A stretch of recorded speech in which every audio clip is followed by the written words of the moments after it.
Hello students. So in our last class we studied about system softwares, application software and programming tools, basically the type of softwares. Okay, so we studied that there are three types of softwares. One is system software, another is programming tools, and one more is application softwares.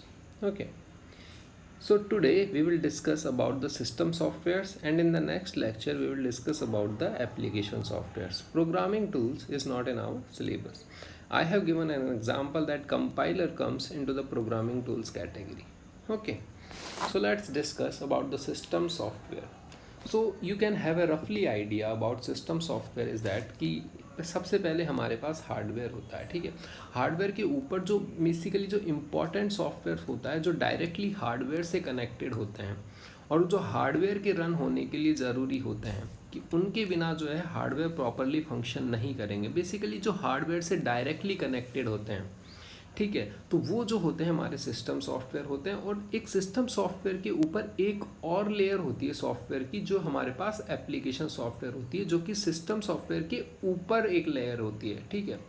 तो वो जो है directly hardware से connect नहीं होती है। Application जो software की जो लेयर होती है बेसिकली वो सिस्टम सॉफ्टवेयर से कनेक्ट होती है, और सिस्टम सॉफ्टवेयर जो है वो हार्डवेयर से कनेक्ट होते हैं, ठीक है। We will see into that, but you can get a roughly idea that what is a system software and what is an application software. So let's start about system software. So software that interacts directly with the hardware, ठीक है, and provides services directly to the user and the other software, ठीक है, कि जो directly आपका hardware से interact करता है और जो डायरेक्टली आपको यूजर्स को एंड अदर सॉफ्टवेयर को जो सर्विसेज प्रोवाइड करता है। The same thing we discussed. Okay, now let's move on. A computer system can work without application softwares but it can not work without system software. वही same चीज़ है कि hardware से directly connect जो है system software ही करते हैं, application software system software से कनेक्ट होते हैं।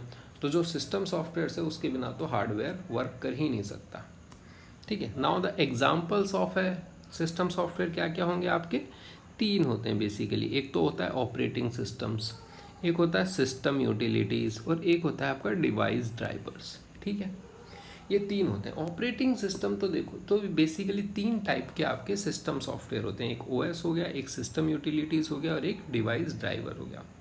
जो ऑपरेटिंग सिस्टम होता है you already know about that कि आपका जो विंडोज़ 10 है, फिर उससे पहले विंडोज़ 7 था, मोबाइल में आपका जो एंड्रॉयड है, ठीक है। तो ये सारे क्या हैं आपके पास ऑपरेटिंग सिस्टम्स हैं। फिर हम कुछ देखेंगे कि कुछ और सॉफ्टवेयर्स होते हैं जो सिस्टम यूटिलिटीज़ के अंदर आते हैं, ठीक है। और फिर हम देखेंगे कि कुछ डिवाइस ड्राइवर्स होते हैं। डिवाइस ड्राइवर्स आप नाम से देख सकते हैं कि डिवाइस को ड्राइव करने वाले, कि जो डिवाइस को चलाते हैं। बेसिकली ये ओएस के भी नीचे की एक लेयर होती है, ठीक है, जो मतलब एक हर स्पेसिफिक डिवाइस के अकॉर्डिंग होते हैं। कि जैसे कीबोर्ड अगर आप कोई नया लेकर आए तो उसका एक डिवाइस ड्राइवर आएगा, तो वो ही जो है कीबोर्ड से इंटरेक्ट करता है, और उसके ऊपर जो है ओएस जो है पहले डिवाइस ड्राइवर से इंटरेक्ट करता है, और डिवाइस ड्राइवर जो है वो आपका हार्डवेयर से इंटरेक्ट करता है। तो ये बेसिकली डिवाइस स्पेसिफिक होते हैं। जैसे अगर मैं कोई नई डिवाइस लाता हूँ तो उसके लिए एक सॉफ्टवेयर इंस्टॉल होता है, ठीक है। तो उस सॉफ्टवेयर में डिवाइस ड्राइवर्स भी इंस्टॉल होते हैं उसमें, जो कि उस हार्डवेयर से डायरेक्टली कनेक्ट करते हैं, और फिर उसके थ्रू जो ऑपरेटिंग सिस्टम है उस डिवाइस ड्राइवर के थ्रू जो है हार्डवेयर से कनेक्ट होता है। Okay, we will see the hierarchy, do not worry, let's move on.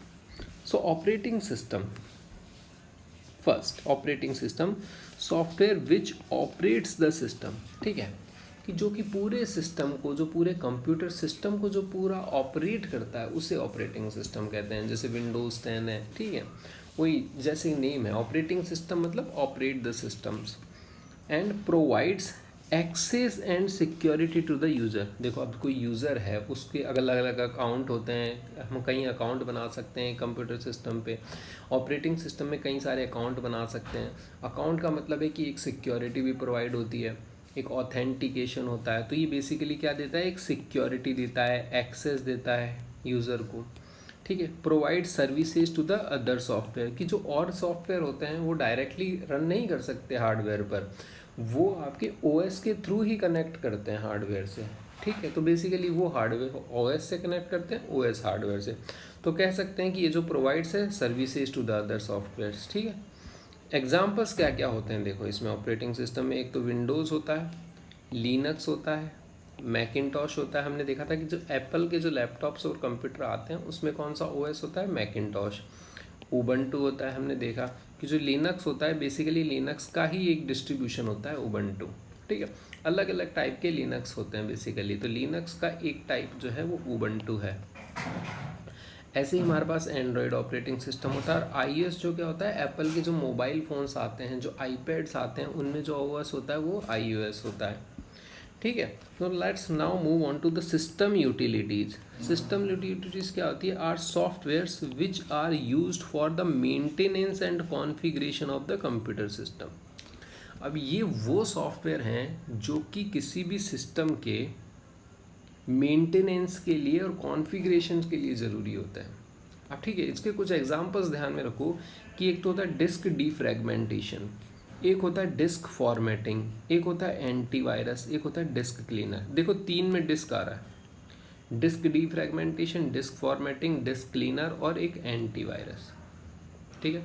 अब देखो समझने की कोशिश करो कि डिस्क क्लीनर क्या होता है। मतलब आपकी डिस्क में जैसे आपने कुछ डेटा डिलीट कर दिया, तो वो जो है बेसिकली डिलीट नहीं किया, जैसे वो रिसाइकल बिन में आ जाता है। जैसे कि हमने कोई डेटा डिलीट करते हैं तो जनरली वो रिसाइकल बिन में आ जाता है अगर हम उसे परमानेंट डिलीट नहीं करते, तो वो अभी भी डिलीट नहीं हुआ है वैसे तो। और दूसरा जो है, हमारे पास बहुत सारी जो है आउटडेटेड फाइल्स पड़ी रहती है। जैसे आपने कोई सॉफ्टवेयर इंस्टॉल करा तो उसकी जो है कुछ ऑब्सोलीट फाइलें पड़ी हुई होगी जिनका कोई यूज़ नहीं है सिस्टम में, मतलब बहुत सारा कचरा पड़ा रहता है फाइल्स की फॉर्म में। तो वो बेसिकली जब हम डिस्क क्लीनर करते हैं तो वो सारा कचरा साफ़ हो जाता है, तो वो डिस्क क्लीनर होता है। कि डिस्क को क्लीन करना, कि जो फालतू की चीज़ें पड़ी हुई थी, जो इधर उधर से आ गई थी किसी सॉफ्टवेयर के थ्रू, अब उसका कोई मतलब नहीं है, तो उसको क्लीन कर देना बेसिकली, तो वो होता है डिस्क क्लीनर। डिस्क फॉर्मेटिंग क्या होता है, देखो डिस्क फॉर्मेटिंग क्या होता है, आपने करी होगी, पेन ड्राइव को भी आपने फॉर्मेट किया होगा, हार्ड डिस्क को शायद फॉर्मेट किया होगा आपने, लेकिन पेन ड्राइव तो फॉर्मेट आप अपनी कर ही सकते हो।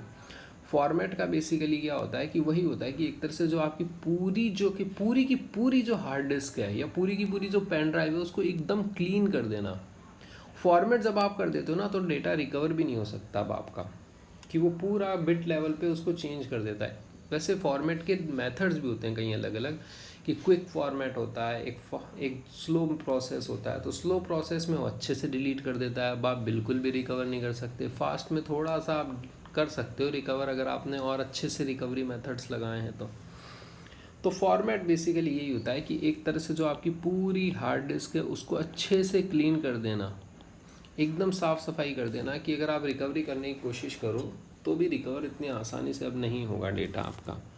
वो हो जाती है आपकी डिस्क फॉर्मेटिंग। और बेसिकली कुछ फॉर्मेट्स भी होते हैं डिस्क के, कि ये थोड़ी डिटेल्स की बात है, इसमें हम नहीं जाएंगे, कि एक सेक्टर्स बनते हैं और कुछ बेसिकली अलग अलग टाइप की चीज़ होती है कि फॉर्मेटिंग के सेक्टर्स भी होते हैं, मतलब टाइप ऑफ फॉर्मेटिंग्स भी होती है कि आपकी जो हार्ड डिस्क है अब उसको आप कैसा अरेंजमेंट चाहते हो अंदर से, ठीक है। एक जैसे एक FAT32 होता है और कई टाइप के होते हैं, हम नहीं जाएंगे उन सब में। या फिर होता है हमारा डिस्क डीफ्रैगमेंटेशन। वो क्या होता है, देखो कंप्यूटर में ही एक ऑप्शन होता है कि जब अपनी आप हार्ड डिस्क पे जाएंगे, क्लिक करने की कोशिश करेंगे उस पर, राइट क्लिक वगैरह, तो आपको एक डिस्क डीफ्रैगमेंटेशन का ऑप्शन भी मिलता है। डिस्क डीफ्रैगमेंटेशन क्या करता है कि जब कोई फाइल होती है ना, समझ लो कि ये आपकी एक हार्ड डिस्क है, ठीक है, ये पूरी समझ लो एक आपकी हार्ड डिस्क है। तो अगर मान लो कोई एक बड़ी सारी फाइल आई 1 GB की, तो ये कैसे स्टोर होती है कई बार कि 100 MB इधर स्टोर हो गई, 100 MB इधर स्टोर हो गई, बीच में कुछ और फाइल आ गई, फिर बीच में कुछ और फाइल आ गई, और फिर 100 MB इधर स्टोर हो गई। इस तरह से पीसेज में स्टोर होती है, एक साथ एक ही जगह स्टोर नहीं होती है, ठीक है। तो होता क्या है कि जब हम फाइल को एक्सेस करते हैं तो उसमें टाइम ज़्यादा लगता है, और ये सही तरीका भी नहीं है स्टोर करने का, बहुत खिचड़ी पक जाती है यहाँ पर, कि अब आप किसी चीज़ को एक्सेस करने की कोशिश कर रहे हो तो उसमें टाइम ज़्यादा लगता है, जो आपकी हार्ड डिस्क है बहुत स्लो हो जाती है। तो डिस्क डीफ्रैगमेंटेशन, तो यही चीज़ें क्या होती है, इनको कहते हैं हम फ्रैगमेंटेशन, की जो हमारी फाइल है वो अलग अलग फ्रैगमेंट में स्टोर्ड है। तो हम क्या करते हैं, डीफ्रैगमेंट करते हैं, कि उन फ्रैगमेंट्स को हटाकर एक ही जगह ले आते हैं। तो जब हमारी फाइल जो है 1 GB की, वो बेसिकली कोशिश हम ये करते हैं कि पूरी की पूरी एक ही जगह आ जाए, ठीक है। और फिर जो बाकी का स्पेस जो फ्री स्पेस है उसको कलेक्ट कर कर एक जगह कर देते हैं, तो फ्री स्पेस एक जगह हो जाता है, और जो फाइल का जो पूरा स्पेस है वो स्कैटर्ड ना होकर, फ्रेगमेंट्स में ना होकर एक ही जगह आ जाती है। तो इससे कहते हैं हम डिस्क डीफ्रेगमेंटेशन, और इससे क्या होता है आपकी हार्ड डिस्क जो स्पीड है वो बढ़ जाती है, ठीक है। ये सब डिटेल में है थोड़ा सा, so we just remember the name that disk defragmentation, disk formatting, disk cleaner और एंटीवायरस, ये जो है सब आपके सिस्टम यूटिलिटीज़ के अंदर आते हैं। And now we see the device drivers, कि डिवाइस ड्राइवर्स क्या होते हैं। So software which is responsive for, देखो मैंने पहले ही दिखाया कि हर कोई जो डिवाइस हम नई इंस्टॉल करते हैं कंप्यूटर में अटैच करते हैं, तो उसके साथ एक डिवाइस ड्राइवर आता है जो कि ये बताता है कि उस डिवाइस से कैसे कनेक्ट होना है। तो वो बेसिकली फर्स्ट हार्डवेयर है, हार्डवेयर के टॉप पर फर्स्ट सॉफ्टवेयर है जिससे वो डिवाइस कनेक्ट होती है, ठीक है। और उसके ऊपर जो है OS होता है। अब हम यहाँ थोड़ा सा ग्राफ देखेंगे, ठीक है। पहले पढ़ लेते हैं।